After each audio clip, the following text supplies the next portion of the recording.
Mga kababayan, kung ikaw po ay isang taong pinahirapan ng hika at pabalik-balik sa ospital, nasubukan mo na lahat ng gamot pero hindi ka pa rin gumagaling,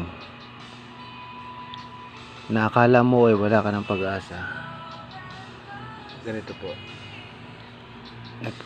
Kung gayon, nagkakamali ka po. Dahil sa karanasan ng aking sister, marami siyang nainom na gamot tulad nito. Ayan, ayan po, ayan. Meron pa siyang inhaler.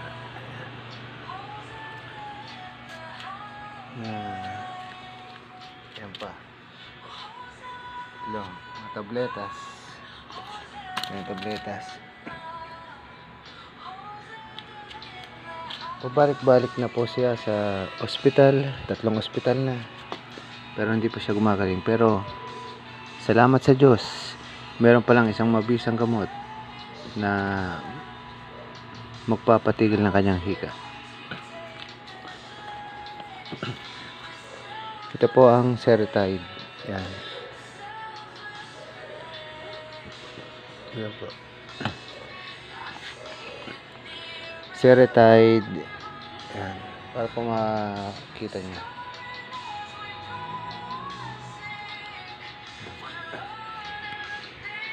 Ito po yung mabibili nyo sa lahat ng Mercury Drug. Kailangan lang po ng reseta ng inyong doktor.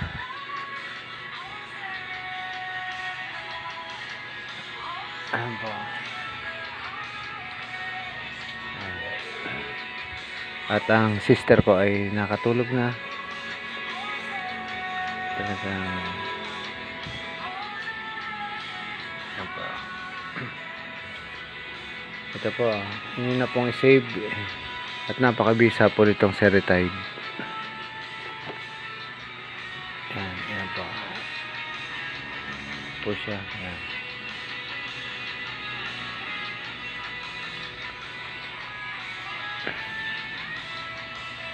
Tandaan nyo po, laging manalangin at huwag mawawala ng pag-asa.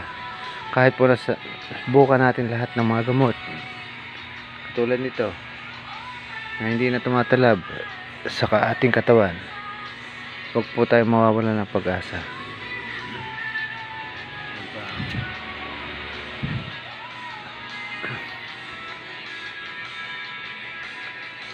Okay, inulit ko po, ito po, Seretide.